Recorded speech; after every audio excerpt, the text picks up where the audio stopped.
I would now like to request His Excellency Mr. Bilawal Bhutto Zardari, Minister of Foreign Affairs of the Islamic Republic of Pakistan, to formally commence the proceedings of the conference with the welcome remarks. Sir. Honorable Prime Minister of Pakistan, distinguished Secretary General of the United Nations, distinguished presidents, prime ministers, and ministers, heads of agencies and representatives of participating delegations, Assalamu alaikum. It is my great privilege and singular honor as the Foreign Minister of Pakistan to welcome all of you to this international conference hosted by the Prime Minister of Pakistan and the UN Secretary General.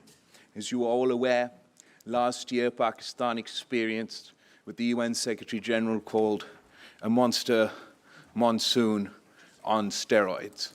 This is the greatest climate disaster in our country's history. Our monster monsoon started in June and kept going into July to the end of August.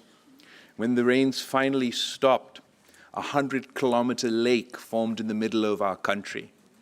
1 in 7 Pakistanis were affected by this natural disaster. That's 33 million people. Of the 33 million people, 16 million were children, 600,000 pregnant women. And 5 months on, many areas of Pakistan are still underwater. We are still conducting our relief operations, and we're looking forward to our reconstruction and rehabilitation. We welcome you all here at this unique conference for a resilient Pakistan, where the international community has come together in solidarity to stand beside a country that faced an epic natural disaster. Pakistan, once again, expresses its gratitude to the community of nations for the emergency assistance extended to our people. We highly appreciate the United Nations General Assembly's call for the convening of this conference. The magnitude of the damage Pakistan has suffered is monumental. While we remain steadfast in responding to the emergency needs of the affected population and the urgency of restoring their lives and livelihoods, we are according high priority to the resilient recovery and reconstruction of the affected infrastructure.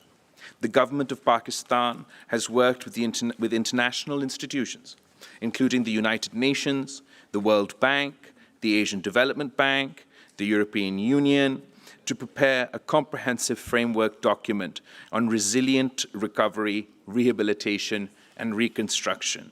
The 4RF document, which outlines a prioritized and sequential plan defined at the federal and provincial levels to rebuild better from the unprecedented flood disaster and to ensure resilience against future natural disasters.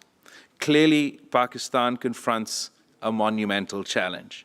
The people and the government will, of course, do everything possible to help ourselves in the process of rebuilding and recovery from this colossal calamity. At least half of the framework plan will be implemented from our own resources. At the level of our local communities, we are already engaged in rebuilding and restoration of homes, villages, roads, and communication networks. Yet Pakistan will need considerable support over the next several years from our international partners to implement this comprehensive plan. We will transform the challenge of recovery and reconstruction into an opportunity to build a more resilient Pakistan, an economy which is dynamic and sustainable. We are determined to do it in an open, transparent, and collaborative way. Excellencies, the rationale for this conference is to demonstrate the international solidarity with Pakistan as it begins its journey towards building back better. We see this conference not as a one-off event, but as the commencement of a long-term partnership with our friends and development partners. We look forward to the generous and sustained commitment of support from you all. I thank you.